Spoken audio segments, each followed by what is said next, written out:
സാനന്തരൂപം സകലപ്രബോധം ആനന്ദദാനാമൃതപാരിജാതം മനുഷ്യപത്മേഷു രവിസ്വരൂപം പ്രണൗമി തുഞ്ചത്തെഴും ആര്യപാദം. എല്ലാവർക്കും നമസ്കാരം. കൊടിയ തപസ്സുകൾ ചെയ്തോരോ ഫലം ഇച്ഛിച്ചിടുകിൽ മുക്തി വരാദൃഢം. അടിമലർ തൊഴുകിൽ ഒരിച്ചാഹീനം മുക്തന്മാരവ നാരായണ ജയ. തപസ്സുകളെക്കുറിച്ച് കേൾക്കാത്തവർ ആരും തന്നെ ഉണ്ടാകില്ല. ഓരോ തപസ്സിന് പിന്നിലും അതിന് പ്രചോദനമായിട്ടുള്ള ഒരാഗ്രഹമുണ്ടായിരിക്കും. മോക്ഷം പോലും അവയിലൊന്നാണ്. ആഗ്രഹങ്ങളിൽ തുടങ്ങി ഘോരമായ തപസ്സുകളിലൂടെ വേണ്ട വരങ്ങൾ നേടി ആ തപോബലം കൊണ്ട് ഈ ലോകത്തിന് തന്നെ കൊടിയ വിപത്തുകൾ സൃഷ്ടിച്ച് ഒടുവിൽ സ്വയം അത്യാപത്തുകളിൽ ചെന്ന് ചാടി തനിക്കും ലോകത്തിനും ഒരുപോലെ സർവനാശത്തെ വരുത്തിവെക്കുന്നതാണ് മിക്കവാറും ഇത്തരം കഥകളുടെയെല്ലാം ഇതിവൃത്തം. എന്നാൽ കഥകളിൽ മാത്രമല്ല, ജീവിതത്തിലും ആഗ്രഹങ്ങൾ തന്നെയാണ് വില്ലൻ. കാരണം ഓരോ ആഗ്രഹവും സുഖത്തിലേറെ ദുഃഖത്തെ കൊടുത്തുകൊണ്ട് മാത്രമേ ജീവനുമായിട്ടുള്ള സംബന്ധം ഉപേക്ഷിക്കുകയുള്ളൂ. അതുകൊണ്ടാണ് ശ്രീബുദ്ധൻ പറഞ്ഞത്, ആഗ്രഹങ്ങളാണ് ജീവിതത്തിലെ സകല സുഖദുഃഖങ്ങൾക്കും മൂലകാരണമെന്ന്. ഇവിടെ തപസ്സെന്നാൽ ആഗ്രഹങ്ങളുടെ പൂർത്തീകരണത്തിനു വേണ്ടി ആസക്തിയോടുകൂടി ചെയ്യുന്ന വിവിധ കർമ്മങ്ങൾ എന്നും കൂടി അർത്ഥമാക്കേണ്ടതുണ്ട്. മനസ്സിൽ നിന്ന് ആഗ്രഹങ്ങൾ പൂർണ്ണമായും നിവർത്തിക്കുമ്പോഴാണ് ഒരു ജീവൻ യഥാർത്ഥത്തിൽ മോക്ഷത്തിനു വേണ്ടിയുള്ള ശരിയായ പ്രയത്നം ആരംഭിക്കുന്നത് തന്നെ. മോക്ഷത്തെ ആഗ്രഹിക്കുന്നത് പോലും മോക്ഷപ്രാപ്തിക്ക് വിരുദ്ധമായി വർത്തിക്കുന്നുവെങ്കിൽ ഭൗതിക ആഗ്രഹങ്ങളെക്കുറിച്ച് എന്ത് പറയാൻ? ജ്ഞാനി ജ്ഞാനമാകുന്ന അഗ്നിയിൽ ആഗ്രഹങ്ങളെ ഓരോന്നായി എരിച്ചു കളയുന്നു. മുമുക്ഷു ഓരോ ആഗ്രഹത്തിൻ്റെയും നിസാരതയെ അനുഭവിച്ചറിഞ്ഞ് മനസ്സിൽ അവ ഉദിച്ചിടത്ത് തന്നെ ഇനി ഒരിക്കലും മുളയ്ക്കാത്ത വിധം കുഴിച്ചു മൂടുന്നു. എന്നാൽ അജ്ഞാനിയാകട്ടെ ആഗ്രഹ സഫലീകരണത്തിനു വേണ്ടി കർമ്മത്തിൽ അത്യന്തം ആസക്തനായി ജീവിതകാലം മുഴുവൻ സകാമകർമ്മങ്ങളിൽ ഏർപ്പെട്ട് ജീവനെ സംസാരത്തിൽ തന്നെ തളച്ചിടുകയും ചെയ്യുന്നു. അങ്ങനെയാകാതെ വിധിമതമായി കിട്ടുന്ന ഭോഗങ്ങളിൽ തൃപ്തനായി നിയതമായ കർമ്മങ്ങളെ ഫലേച്ഛ കൂടാതെ, അതായത് ജീവന് സംസാരത്തിൽ ബന്ധം ഉണ്ടാകാത്ത വിധം ഈശ്വരാർപ്പണ ബുദ്ധ്യാ അനുഷ്ഠിച്ച് നിസ്സംഗനായി, അതായത് കർമ്മത്തിൽ ആസക്തി ഉണ്ടാകാതെ മനുഷ്യജീവിതത്തെ ആത്മസാക്ഷാത്കാരത്തിന് വേണ്ടി ഉപയോഗിക്കണമെന്നാണ് എഴുത്തച്ഛൻ ഈ പദ്യത്തിലൂടെ നമ്മെ ഉപദേശിക്കുന്നത്. ഈശ്വരനിൽ ഭക്തിയുണ്ടാവുക എന്നതാണ് കലിയുഗത്തിൽ ഇതിനായുള്ള ഏക ഉപാധി. ഉത്തമ ഭക്തന്മാർ എപ്പോഴും ഭഗവാനെ മാത്രമേ ആഗ്രഹിക്കുകയുള്ളൂ അഥവാ ആശ്രയിക്കുകയുള്ളൂ. ശ്രീമദ് ഭാഗവതത്തിലെ കുചേല ബ്രാഹ്മണന്റെ കഥയിൽ നിന്ന് നമുക്ക് ലഭിക്കുന്ന ഒരു വലിയ പാഠമാണിത്. തന്നിലെ ഭക്തിയിൽ അണുവിട പോലും ഭൗതികത ഉണ്ടായിരുന്നുവെങ്കിൽ കുചേലൻ എന്തെങ്കിലും ചോദിക്കാതെ ഭഗവത് സന്നിധിയിൽ നിന്നും മടങ്ങുമായിരുന്നില്ല. ഭൗതികമായി വല്ലതും നേടുന്നതിലുപരി ഭഗവാനെ ഒരു നോക്ക് കാണുക എന്നതായിരുന്നു അദ്ദേഹത്തിൻ്റെ ആഗ്രഹവും ഉദ്ദേശവും. ഈശ്വരനെ നേടിയവന് അതിനപ്പുറം പ്രപഞ്ചത്തിൽ എന്ത് നേടാൻ? ഈ വിധം ആഗ്രഹങ്ങളൊഴിഞ്ഞ പരിശുദ്ധമായ മനസ്സാണ് ഒരു ഉത്തമ ഭക്തൻ്റെ അമൂല്യ സമ്പത്ത്. അതിൽ അവൻ ഭഗവാന് വേണ്ടി ഇരിപ്പിടമൊരുക്കുന്നു. അവിടെ പ്രപഞ്ചത്തിലെ യാതൊരു വസ്തുവിനും അവൻ സ്ഥാനം കൊടുക്കുന്നില്ല. ഷഡ്വൈരികൾക്ക് വിളയാട്ടത്തിനാക്കരുത് ചിത്താംബുജം മമ തവാസ്ഥാനരംഗമിത്. അങ്ങനെയുള്ള ആത്മനിവേദിതനായ ഭക്തോത്തമനായിരുന്നു കുചേല ബ്രാഹ്മണൻ. ആത്മനിവേദനം ചെയ്ത ഭക്തൻ പിന്നീട് ഭഗവാന്റെ സമ്പത്താണ്. കുചേല ബ്രാഹ്മണന് ഭഗവാനിൽ നിന്നായിരുന്നുവെങ്കിൽ പോലും തൻ്റെ മനസ്സിന് കളങ്കമുണ്ടാകുന്ന വിധത്തിലുള്ള യാതൊന്നും തന്നെ സ്വീകരിക്കുവാൻ കഴിഞ്ഞില്ല. കാരണം ഭഗവാനല്ലാതെ മറ്റൊന്നിനും ആ മനസ്സിൽ സ്ഥാനമുണ്ടായിരുന്നില്ല. അങ്ങനെയുള്ള ഭക്തൻ കഴിഞ്ഞേ ഉള്ളൂ ഭഗവാന് മറ്റെന്ത്. അവിടെയാണ് യോഗക്ഷേമം വഹാമ്യഹം എന്ന ഭഗവാന്റെ വാക്ക് പാലിക്കപ്പെടുന്നത്. പിന്നീട് കുചേലൻ എന്ത് സംഭവിച്ചു എന്നുള്ളത് കഥയിലൂടെ നമുക്കറിയാവുന്നതാണ്. ഈശ്വരൻ സകല ഭൂതങ്ങളിലും ഒരേ സമയം കുടികൊള്ളുമ്പോൾ ഉത്തമ ഭക്തൻ സദാസമയവും ഭഗവാനിൽ നിലകൊള്ളുന്നു. അതുകൊണ്ടായിരുന്നു ഈ പ്രപഞ്ചത്തെയും അതിലെ ഓരോ തീർത്ഥങ്ങളെയും ശുദ്ധമാക്കുന്ന സർവപാപാവഹനായ ഭഗവാൻ തൻ്റെ ഭക്തൻ്റെ ചരണാമൃതം കൊണ്ട് സ്വയത്തെയും തൻ്റെ ദ്വാരകയെയും ശുദ്ധമാക്കിയത്. ചുരുക്കത്തിൽ മുമുക്ഷുവായ ഒരുവൻ ആഗ്രഹങ്ങളെ അപ്പാടെ ഉപേക്ഷിച്ച് ഈശ്വരനിൽ ആശ്രയം കൊള്ളണമെന്ന് സാരം. കോപം കൊണ്ടു ശപിക്കരുതാരും ഭഗവന്മയമെന്നോർക്ക സമസ്തം സുഖവും ദുഃഖവും അനുഭവ കാലം പോയാൽ സമമിഹ നാരായണ ജയ. രജോഗുണജന്യമായി മനസ്സിൻ്റെ ഉപരിതലത്തിൽ പ്രതിഫലിക്കുന്ന മായയുടെ വികാരങ്ങളിലൊന്നാണ് കോപം. ഭൂതകാലത്തിലില്ലാതിരുന്നതും വർത്തമാനത്തിനുള്ളതായി തോന്നുന്നതും ഭാവിയിൽ ഇല്ലാതാകുന്നതുമായ പ്രതിഭാസമാണ് മായ. ലോകത്തിലെ സകല ജീവികളും ഒരു നാൾ തങ്ങളിനി കോപിക്കില്ല എന്ന് തീരുമാനിച്ചാൽ ഈ പ്രപഞ്ചത്തിൽ നിന്ന് കോപത്തിൻ്റെ അസ്തിത്വം തന്നെ നഷ്ടമാകുന്നു. മായാഭാവങ്ങളാകുന്നത് കൊണ്ട് തന്നെ ഏതൊരു വികാരങ്ങൾക്കും അധിക കാലത്തേക്ക് മനസ്സിനെ സ്വാധീനിച്ചു നിൽക്കാൻ സാധ്യമല്ല. മറ്റൊരു വികാരത്തിന് മനോമഞ്ചം ഒഴിഞ്ഞുകൊടുക്കേണ്ട ധാർമ്മികമായ ഉത്തരവാദിത്വം പരസ്പരം ഓരോ വികാരങ്ങൾക്കുമുണ്ട്. മനസ്സിൽ തെളിഞ്ഞും മറഞ്ഞും നിൽക്കുന്ന വ്യത്യസ്ത ഭാവങ്ങളായ ഈ വികാരങ്ങളുടെ സ്വാധീനത്തിൽ വരുമ്പോഴാണ് നാം ഒരുവനോട് കോപിക്കുകയും മറ്റൊരുവനോട് സ്നേഹം പ്രകടിപ്പിക്കുകയും ചെയ്യുന്നത്. ഇങ്ങനെയുള്ള മിഥ്യാഭാവങ്ങളുടെ അടിമയായി വർത്തിച്ചുകൊണ്ടാണ് മനുഷ്യൻ ഇവിടെ പല പ്രവൃത്തികളും ചെയ്തു കൂട്ടുന്നത്. ശ്രീമദ് ഭാഗവതം 4-ാം സ്കന്ധത്തിലെ ധ്രുവചരിതത്തിൽ ചിറ്റമ്മ സുരുചിയുടെ പരുഷമായ വാക്കുകൾ കേട്ട് മനംനൊന്ത 5 വയസ്സുകാരൻ ബാലൻ ധ്രുവനോട് അവൻ്റെ അമ്മയായ സുനീതി പറയുന്നു: മാ അമംഗളം താത പരേഷു മംസ്താ ഭുങ്ക്തേ ജനോ യത് പരദുഃഖദസ്ത.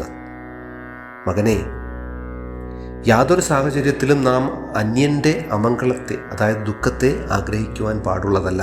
കാരണം നമ്മൾ യാതൊരു ദുഃഖം മറ്റുള്ളവർക്ക് കൊടുക്കുന്നുവോ അത് പിന്നീട് നമ്മൾ തന്നെ അനുഭവിക്കേണ്ടി വരുന്നു. ഇവിടെ പരനു വേണ്ടി ആഗ്രഹിക്കപ്പെടുന്ന ദുഃഖം പിന്നീട് നമ്മളെ തന്നെ തേടി വരുന്നത് ഞാൻ നീ എന്ന ദ്വൈതം പ്രപഞ്ചത്തിലില്ല എന്നുള്ളത് കൊണ്ടാണ്. അജ്ഞാന നിമിത്തം ഞാൻ വേറെ അവൻ വേറെ എന്ന ഭാവം മനസ്സിൽ ഉണ്ടാകുന്നത് കൊണ്ടാണ് മനുഷ്യൻ മറ്റുള്ളവനെ ശപിക്കുന്നതും ദ്രോഹിക്കുന്നതും. സമുദ്രത്തിൽ നിന്ന് 10 കുടങ്ങളിൽ ജലം ശേഖരിച്ചു വെച്ചാൽ ഓരോ കുടത്തിലെ വെള്ളത്തിനും സമുദ്രജലവുമായോ തമ്മിൽ തന്നെയോ പ്രത്യക്ഷഭാവത്തിൽ യാതൊരു ബന്ധവുമില്ലാത്തതുപോലെയാണ് ജീവാത്മ പരമാത്മാക്കൾ തമ്മിലും ഭേദഭാവങ്ങൾ ഉണ്ടാകുന്നത്. ഈ 10 കുടങ്ങളിലെ വെള്ളവും തിരിച്ച് സമുദ്രത്തിലേക്ക് ഒഴിച്ചാൽ, അല്ലെങ്കിൽ ഒരു കുടത്തിലെ വെള്ളം മറ്റൊരു കുടത്തിലേക്ക് ഒഴിച്ചാലോ രണ്ടും തമ്മിലുള്ള സകല ഭേദങ്ങളും തക്ഷണം ഇല്ലാതാകുന്നത് പോലെ നാം ഓരോരുത്തരും ഭഗവത് അംശമാണെന്ന് മാത്രമല്ല ജീവാത്മാക്കൾ തമ്മിലും യാതൊരു വിധത്തിലുള്ള ഭേദവുമില്ല എന്ന് മനസ്സിലാക്കണം. മറ്റൊന്ന്, ഓരോ ജീവന്മാർക്കൊപ്പം പരമാത്മാവും ശരീരത്തിൽ ജീവാത്മാക്കൾക്ക് തൊട്ടടുത്തായി തന്നെ സ്തുതി ചെയ്യുന്നു. അഹം ആത്മാ ഗുഡാകേശ സർവഭൂതാശയസ്ഥിത. അല്ലയോ അർജുന, ഞാൻ സകല ഭൂതങ്ങളുടെയും ഹൃദയത്തിൽ വസിക്കുന്ന പരമാത്മാവാണ്. പരംബോധസ്വരൂപനായ ഈശ്വരൻ ഇങ്ങനെ ഓരോ ജീവന്മാരോടൊപ്പം ഉപസ്ഥിതനായിക്കൊണ്ട് അതാത് ജീവന്മാരുടെ മനോവ്യാപാരങ്ങൾക്ക് സർവസാക്ഷിത്വം വഹിക്കുന്നതോടൊപ്പം കാലദേശ ഭാഷകൾക്കതീതനായിക്കൊണ്ട് പ്രപഞ്ചത്തിലെ അണോരണീയമായ സകല സ്പന്ദനങ്ങളും അറിയുകയും ചെയ്യുന്നു. ഈ പദ്യത്തിൻ്റെ 2-ാം പകുതിയിൽ സുഖവും ദുഃഖവും അനുഭവകാലം പോയാൽ സമമിഹ എന്ന് ആചാര്യൻ പറയുന്നു. സുഖദുഃഖങ്ങൾ എന്നത് കാലപ്രവാഹത്തിൽ ജീവനിൽ അനുഭവവേദ്യമായി വന്നും പോയുമിരിക്കുന്ന പുണ്യപാപ കർമ്മങ്ങളുടെ ഫലങ്ങളാണ്.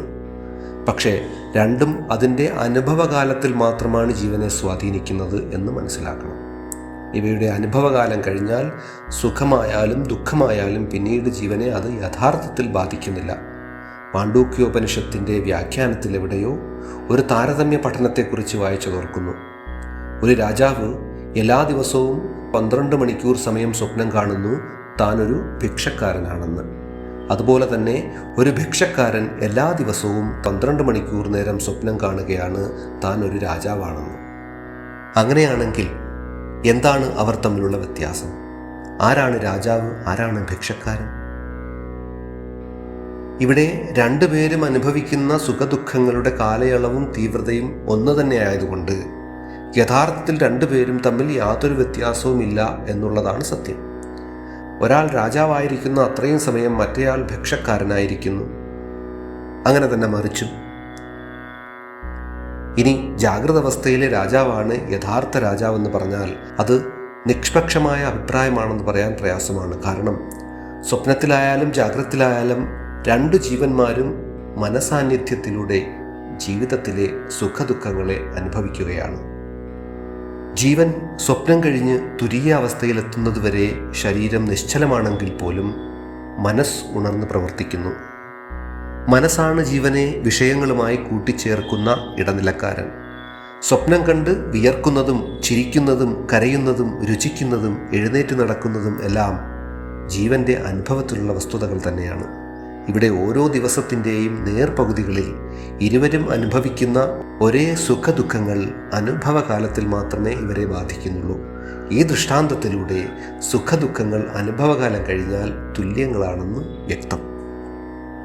കൗതുകമൊന്നിലും ഇല്ലിനി മഹതാം ഭഗവത് ഭക്തന്മാരോടുകൂടി ഭഗവത് ഗുണകഥന ശ്രവണങ്ങൾ ഒഴിഞ്ഞൊരു നേരം നാരായണ ജയ.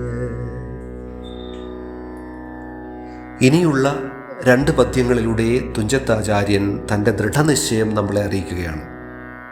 ഈ ജന്മത്തിലൂടെ സത്യത്തെ തിരിച്ചറിഞ്ഞ താൻ വിഷയാനുഭവങ്ങളുടെ നിസ്സാരതയെ മനസ്സിലാക്കി കഴിഞ്ഞുവെന്നും അതുകൊണ്ട് തനിക്ക് ഇനി ഭൂമിയിൽ ഒന്നിനോടും യാതൊരു കൗതുകമോ ആഗ്രഹമോ ഇല്ലെന്നും അദ്ദേഹം പറയുന്നു. മാത്രമല്ല, ഇനി അങ്ങോട്ട് മഹത്തുക്കളായുള്ള ഭഗവത് ഭക്തന്മാരോട് സംഘം ചേർന്ന് ഭഗവത് ഗുണങ്ങളെ കേൾക്കുകയും കഥിക്കുകയും ചെയ്തുകൊണ്ട് ജീവിതം ഭഗവതർപ്പണമാക്കി അതിലൂടെ മോക്ഷം വരിക്കണമെന്ന തൻ്റെ ജന്മലക്ഷ്യത്തെ അരക്കിട്ടുറപ്പിക്കുന്നതോടൊപ്പം സത്സംഗത്തിൻ്റെ മഹത്വത്തെയും അദ്ദേഹം ഈ 4 വരികളിൽ എടുത്തുകാട്ടുന്നു. ഏത് ഉയർന്ന തലത്തിൽ നിന്നും ജീവനെ നിഷ്കരുണം വലിച്ചു താഴെയിടാൻ നമ്മുടെ മനസ്സുകൾക്ക് സാധിക്കും. കാരണം ഇന്ദ്രിയങ്ങൾ വഴി സദാസമയവും മനസ്സ് വിഷയങ്ങളുമായി വ്യവഹാരത്തിൽ കഴിയുന്നു. ഭക്തിജ്ഞാന വൈരാഗ്യങ്ങൾ കൊണ്ട് വിഷയങ്ങളുടെ പിടിയിൽ നിന്നും മനസ്സിനെ അടക്കി വച്ചിരിക്കുകയാണ് എഴുത്തച്ഛൻ. ആ നില തുടരുവാനും അതിനെ കൂടുതൽ ശക്തിമത്താക്കുവാനും സത്സംഗത്തിന് മാത്രമേ കഴിയൂ എന്ന് അദ്ദേഹം നമ്മെ ഓർമ്മിപ്പിക്കുന്നു. ആചാര്യസ്വാമികളുടെ ഭജഗോവിന്ദത്തിൽ സത്സംഗത്തിൻ്റെ മഹത്വത്തെയും ജീവനെ എപ്രകാരം അതിലൂടെ മുക്തമാക്കാം എന്നും 4 വരിയിൽ വളരെ ലളിതമായി പ്രതിപാദിച്ചിട്ടുണ്ട്. സത്സംഗത്വേ നിസ്സംഗത്വം, നിസ്സംഗത്വേ നിർമോഹത്വം, നിർമോഹത്വേ നിശ്ചലതത്വം, നിശ്ചലതത്വേ ജീവൻ മുക്തി. എന്താണ് ജീവൻ മുക്തി? ശരീരസ്ഥനായിരുന്നു കൊണ്ട് തന്നെ താപത്രയങ്ങളിൽ നിന്നും നിവർത്തിച്ച് നിസ്സീമമായ ജ്ഞാനവും അനന്തമായ ആനന്ദവും ഉൾക്കൊണ്ടിരിക്കുന്ന ജീവൻ്റെ അവസ്ഥാവിശേഷത്തിനാണ് ജീവൻ മുക്തി എന്ന് പറയുന്നത്. അത് മരണാനന്തര ബഹുമതിയായി എങ്ങു നിന്നോ വന്നു ചേരുന്ന ഒരനുഗ്രഹമാണെന്ന് മനുഷ്യർക്കിടയിൽ ഒരു തെറ്റിദ്ധാരണയുണ്ട്. ജീവൻ മുക്തി ഒരിക്കലും എങ്ങു നിന്നും വന്നു ചേരുന്ന ഒന്നല്ല, മറിച്ച് ജീവൻ്റെ സ്വരൂപം തന്നെയാണ്. വന്നു ചേരുന്നതെന്തും ഒരിക്കൽ തിരിച്ചു പോകുമെന്ന ദൃഷ്ടാന്തത്തിലൂടെ ഈ വിചാരത്തെ നാം തള്ളിക്കളയേണ്ടതാണ്. ജീവൻ മുക്തി അവസ്ഥ എപ്പോഴുണ്ടാകുന്നു? ജീവൻ നിശ്ചലാവസ്ഥയിൽ എത്തി നിൽക്കുമ്പോൾ ജീവൻ മുക്തി സാധ്യമാകുന്നു. എന്താണ് നിശ്ചലതത്വം? ശരീരത്തിലിരിക്കുമ്പോൾ തന്നെ പ്രപഞ്ചത്തിലെ യാതൊരു ശക്തിക്കും ഇളക്കാൻ പറ്റാത്തത്ര പരമമായ ശാന്തിയെ അനുഭവിക്കുന്ന അവസ്ഥാവിശേഷത്തിനാണ് അധ്യാത്മതലത്തിൽ നിശ്ചലതത്വം എന്ന് പറയുന്നത്. ഈ ശാന്തി ജീവന് എപ്രകാരം അനുഭവയോഗ്യമാകുന്നു? നിർമോഹത്വമെന്ന അവസ്ഥയെ പ്രാപിക്കുമ്പോഴാണ് ജീവന് നിശ്ചലതത്വത്തിലിരിക്കാൻ സാധിക്കുന്നത്. ഇനി എന്താണ് നിർമോഹത്വം? നിർമോഹത്വം എന്നാൽ ഭ്രമമില്ലായ്മ. രജ്ജുവിൽ സർപ്പത്തെ കാണുന്നത് പോലെ താനല്ലാത്തതിനെയൊക്കെ താനാണെന്ന് തെറ്റിദ്ധരിക്കുന്നതാണ് ഭ്രമം അഥവാ മോഹം. പൂർണ്ണമായ നിർമോഹ അവസ്ഥയിൽ മാത്രമേ ജീവന് ശാന്തി ലഭിക്കുകയുള്ളൂ.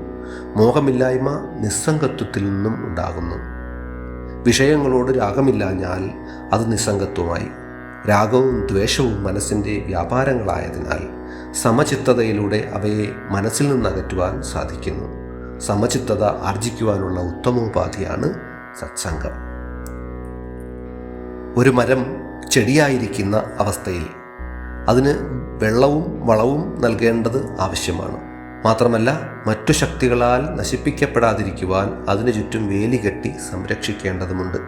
എന്നാൽ ആ ചെടി വളർന്ന് മരമാകുമ്പോൾ അതിന് വളമോ വെള്ളമോ വേലിയോ ആവശ്യമില്ലെന്ന് മാത്രമല്ല, പ്രപഞ്ചത്തിലെ യാതൊരു ശക്തിക്കും അതിനെ വീഴ്ത്തുവാനും സാധ്യമല്ല. പകരം ആ വൃക്ഷം മറ്റുള്ള ചരാചരങ്ങൾക്ക് ആശ്രയവും തണലും പൂവും ഫലങ്ങളും നൽകിക്കൊണ്ടേയിരിക്കുന്നു. അതുപോലെ ബദ്ധനായ ജീവനെ സംരക്ഷിച്ച് മുക്തമായ അവസ്ഥയിലെത്തിക്കുവാൻ സത്സംഗത്തിന് സാധ്യമാകുന്നു. അതുകൊണ്ടാണ് എഴുത്തച്ഛൻ മഹത്തുക്കളായ ഭഗവത് ഭക്തന്മാരോട് സംഘമുണ്ടാകുവാൻ ഭഗവാനോട് പ്രാർത്ഥിക്കുന്നത്. കരുണാകരനാം ശ്രീനാരായണൻ അരുളിടും നിജ സായുജ്യത്തെ ഒരു ഫലമുണ്ടോ 10,000 ചത്തുപിറന്നാൽ നാരായണ ജയ. ആത്മസാക്ഷാത്കാരത്തിന് വേണ്ടിയുള്ള സാധനയിൽ ഭക്തി, ശ്രദ്ധ, വിശ്വാസം എന്നിവയ്ക്ക് ഏറെ പ്രാധാന്യമുണ്ട്. ഇവ മൂന്നും കൂടാതെ മോക്ഷപ്രാപ്തി അസംഭവ്യമാണ്. ശരീരത്തിലിരുന്നു കൊണ്ട് കർമ്മഫലം അനുഭവിക്കുന്ന ജീവന് ഇവിടെ അവശ്യമായും ആത്യന്തികമായും നേടേണ്ടത് മോക്ഷം ആണെന്ന് മുമ്പ് പറഞ്ഞുവല്ലോ. അതുതന്നെയാണ് ജീവാത്മാക്കൾക്ക് നേരെയുള്ള പരമാത്മാവിൻ്റെ യഥാർത്ഥ കാരുണ്യം. അപ്പോൾ അവനെ പ്രസാദിപ്പിക്കുക എന്നത് അധ്യാത്മസാധനയുടെ മറ്റൊരു അർത്ഥതലം കൂടിയാണ്. ഈശ്വരാനുഗ്രഹം എന്തെന്നുള്ളതിൻ്റെ ഒറ്റവാക്കുത്തരം മോക്ഷം എന്നതാണ്. ഈശ്വരദത്തമായ മറ്റു സൗഭാഗ്യങ്ങളായി നാം കരുതുന്നതെല്ലാം പ്രപഞ്ചത്തിൽ യഥേഷ്ടം ഉപലബ്ധവും തങ്ങളുടെ മുജ്ജന്മ കർമ്മങ്ങൾക്കനുസരിച്ചും സ്വപ്രയത്നത്തിനനുസരിച്ചും ഒരു സമയം ലഭ്യമാവുകയും മറുസമയം നഷ്ടമാവുകയും ചെയ്യുന്ന ഫലങ്ങളാണ്. ചുരുക്കത്തിൽ ഈശ്വരനിൽ നിന്ന് നേരിട്ട് ഇവിടെ ആർക്കെങ്കിലും എന്തെങ്കിലും നേടേണ്ടതുണ്ടെങ്കിൽ അത് തീർത്തും മോക്ഷം മാത്രമാണെന്ന് സാരം. ഈശ്വരൻ കാരുണ്യവാനാണെന്നും മേൽപ്പറഞ്ഞ രീതിയിൽ അവനെ ആരാധിച്ചാൽ അവൻ പ്രസാദിക്കുമെന്നും അതോടെ ജനനമരണമാകുന്ന സംസാരത്തിൽ നിന്നും മുക്തി കിട്ടുമെന്നും എഴുത്തച്ഛൻ നമുക്ക് ഉറപ്പു തരുന്നു. മാത്രമല്ല, ചവച്ചത് തന്നെ വീണ്ടും ചവയ്ക്കുന്നത് പോലെ ഒരേ ഇന്ദ്രിയ സുഖങ്ങൾക്കും വിഷയാനുഭവങ്ങൾക്കും വേണ്ടി 10,000 ജന്മങ്ങൾ വീണ്ടും വീണ്ടും ജനിച്ചും മരിച്ചും ഈ സംസാരത്തിൽ വട്ടം തിരിഞ്ഞതുകൊണ്ട് പ്രത്യേകിച്ച് യാതൊരു ഫലവുമില്ല എന്നുകൂടി ഇവിടെ ആചാര്യൻ നമ്മെ ഓർമ്മിപ്പിക്കുകയാണ്. യഥാർത്ഥത്തിൽ ഓരോ ജീവനും ഇവിടെ മായയാൽ ബലാത്കാരമായി താൻ ആഗ്രഹിക്കാതെ തന്നെ പിറക്കപ്പെടുകയാണ്. ഓരോ ജനനത്തിനു മുമ്പും മാതാവിൻ്റെ ജഠരത്തിൽ വെച്ച് ഈശ്വരനുമായി ഒരു സംവാദം തന്നെ ജീവൻ നടത്തുന്നുണ്ട്. പിറക്കുന്നതിന് തൊട്ടുമുന്നേ ഈശ്വരൻ ഓരോ ജീവനും അവരുടെ പഴയ സകല ജന്മങ്ങളെക്കുറിച്ചുമുള്ള ഓർമ്മകളെ കൊടുക്കുകയും അതിലൂടെ അവരനുഭവിച്ച സുഖദുഃഖങ്ങളുടെ തീവ്രത അവർ മനസ്സിലാക്കുകയും ചെയ്യുന്നുവെന്ന് ഭാഗവത പുരാണം പറയുന്നു. ഇത്രയും ദുഷ്കരമായ സംസാരത്തിൽ താൻ വീണ്ടും പിറക്കാൻ ആഗ്രഹിക്കുന്നില്ലെന്നും കർമ്മഫലത്താലുള്ള പ്രാരബ്ധത്തെ അനുഭവിച്ച് ഉടൻ തന്നെ തിരിച്ചു വന്നുകൊള്ളാമെന്നും അവിടെ വെച്ച് ജീവൻ ഈശ്വരന് വാക്കുകൊടുക്കുന്നു. എന്നാൽ ജനിച്ചതിന് ശേഷം നിത്യനായ അവൻ പ്രകൃതിയിൽ നിന്നും മനസ്സിനെയും ഇന്ദ്രിയങ്ങളെയും കൂട്ടുപിടിച്ചുകൊണ്ട് മായയുടെ പിടിയിൽപ്പെട്ട് വിഷയങ്ങളുടെ പിറകെ പോയി പ്രസ്തുത ജന്മം കൂടി വ്യർത്ഥമാക്കുന്നു. മമൈവാംശോ ജീവലോകേ ജീവഭൂത സനാതന മനഃഷ്ടാനീന്ദ്രിയാണി പ്രകൃതിസ്ഥാനി കർഷതി. എൻ്റെ അംശം തന്നെയായും അനാദിയും ജീവഭൂതനുമായിരിക്കുന്ന ഈ ജീവൻ പ്രകൃതിയിലുള്ള ഇന്ദ്രിയങ്ങളെയും 6ാമത്തെ ഇന്ദ്രിയമായ മനസ്സിനെയും ഈ സംസാരത്തിൽ ഭോഗാനുഭവത്തിനായി ആകർഷിക്കുന്നു. ഇത് ഭഗവാൻ ശ്രീമദ് ഭഗവത്ഗീതയിൽ പറയുന്നതാണ്. കാരുണ്യവാനായ ഭഗവാൻ ശ്രീനാരായണൻ തൻ്റെ സായുജ്യമാകുന്ന മോക്ഷത്തെ തരുവാൻ തയ്യാറായി നിൽക്കുകയാണെന്നും ഭക്തിയുണ്ടായാൽ അവൻ അത് തന്ന് കടാക്ഷിക്കുമെന്നും ആയതിനായി സാധന ചെയ്യണമെന്നും അല്ലാതെ മഹത്തായ ഈ മനുഷ്യജന്മത്തെ മുമ്പുണ്ടായ കോടി ജന്മങ്ങളെ പോലെ വ്യർത്ഥമാക്കി കളഞ്ഞതുകൊണ്ട് യാതൊരു പ്രയോജനവുമില്ലെന്നും ഗുരുപദേശം. ബഹുജന്മാർജിത കർമ്മമശേഷം തിരുമുൽക്കാഴ്ച നിനക്കിഹ വച്ചേൻ, ജനിമരണങ്ങൾ എനിക്കിനി വേണ്ട, പരിപാലയമാം നാരായണ ജയ. സത്യത്തെ തിരിച്ചറിഞ്ഞ ഒരു പുണ്യാത്മാവിൻ്റെ പ്രാർത്ഥനയാണ് ഈ പദ്യം. ഇവിടെ ജീവൻ പറയുന്നു, ഭഗവാനെ, കഴിഞ്ഞ പല ജന്മങ്ങളായി അജ്ഞാനം കൊണ്ട് ഞാൻ ചെയ്തു കൂട്ടിയ കർമ്മങ്ങൾ എന്തൊക്കെയാണെന്ന് എനിക്കറിയില്ല.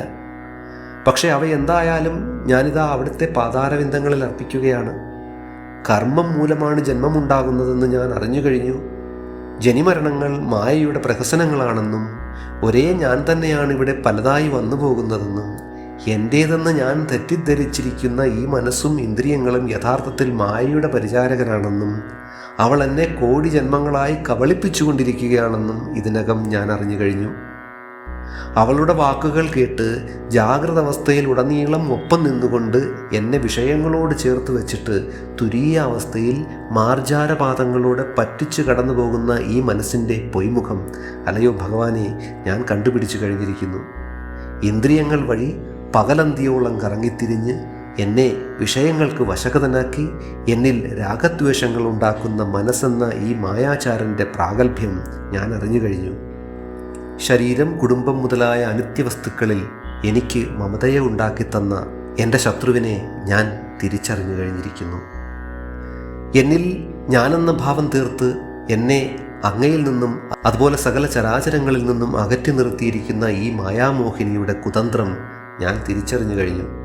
ബോധസ്വരൂപനായ അങ്ങയുടെ അംശമായിരിക്കുന്ന ഞാൻ കാമം, ക്രോധം, ലോഭം, മോഹം, മതം, മാത്സര്യം, അഭിമാനം, മമത തുടങ്ങിയ ദോഷങ്ങൾ കൊണ്ട് കളങ്കപ്പെട്ട് എൻ്റെ സ്വരൂപത്തെ മറന്നുകൊണ്ട് എത്രയോ ജന്മങ്ങളായിരിക്കും വ്യർത്ഥമാക്കി കളഞ്ഞിരിക്കുന്നത്. ഭഗവാനെ, ഇന്ന് അവിടുത്തെ കൃപ ഒന്നുകൊണ്ട് മാത്രം ഞാൻ സത്യമെന്താണെന്ന് തിരിച്ചറിഞ്ഞു. അതുകൊണ്ട് ഇനി ഒരു ജന്മം ഞാൻ ആഗ്രഹിക്കുന്നില്ല. മാത്രമല്ല, ഈ ജന്മത്തിൽ ഇനിയുള്ള നാളുകൾ അവിടുത്തെ ഭക്തന്മാർക്കൊപ്പം ചേർന്നുകൊണ്ട് അങ്ങയുടെ മഹിമകളെ കീർത്തിച്ചുകൊണ്ട് ദേഹാന്ത്യത്തിൽ അവിടുത്തെ പാതാരവിന്ദങ്ങളിൽ അലിയുവാൻ അടിയനെ അനുഗ്രഹിച്ചാലും. ഈ പ്രാർത്ഥനയെ ജീവിത ദിനചര്യയിൽ ഉൾക്കൊള്ളിക്കേണ്ട ആവശ്യം നമ്മുടേതാണ്. ആത്മതത്വത്തെ തിരിച്ചറിഞ്ഞ ഓരോ ഗുരുക്കന്മാരും നമ്മെ ഈ പ്രാർത്ഥന പഠിപ്പിച്ചിട്ടാണ് ഇവിടെ നിന്നും പോയിരിക്കുന്നത്. ആദിശങ്കരൻ പറയുന്നു, പുനരപി ജനനം പുനരപി മരണം പുനരപി ജനനീ ജഠരേ ശയനം ഇഹ സംസാരേ ഖലു ദുസ്താരേ ഇഹ സംസാരേ ഖലു ദുസ്താരേ കൃപയാ പാരേ പാഹി മുരാരേ. വീണ്ടും ജനിക്കുന്നു, വീണ്ടും മരിക്കുന്നു, വീണ്ടും ഒരു മാതാവിൻ്റെ ജഠരത്തിൽ വന്ന് ശയിക്കുന്നു. ഇങ്ങനെയുള്ള അതീവ ദുസ്തരമായ ഈ സംസാരത്തിൽ നിന്ന് എന്നെ കാരുണ്യത്തോടെ മറുകര എത്തിക്കണമേ മുരാരിയായ ഭഗവാനെ. അതുപോലെ വ്യാസദേവൻ പറയുന്നു, സംസാരസാഗരേ മഗ്നം സംസാരസാഗരേ മഗ്നം ദീനം മാം കരുണാനിധേ കർമ്മഗ്രാഹഗൃഹീതാംഗം കർമ്മഗ്രാഹഗൃഹീതാംഗം മാം ഉദ്ധര ഭവാന്നവാത് മാം ഉദ്ധര ഭവാന്നവാത് മാം ഉദ്ധര ഭവാന്നവാത്. പത്മപുരാണത്തിലെ വരികളാണിത്. ജനനമരണ സംസാരത്തിൽ വീണുപോയ ദീനനായ എന്നെ എൻ്റെ കർമ്മമാകുന്ന മുതല പിടിച്ചിരിക്കുകയാണ്. അല്ലയോ കരുണാനിധിയായ ഭഗവാനെ, എന്നെ ഈ ഭവസാഗരത്തിൽ നിന്നും കരകയറ്റിയാൽ. ഓം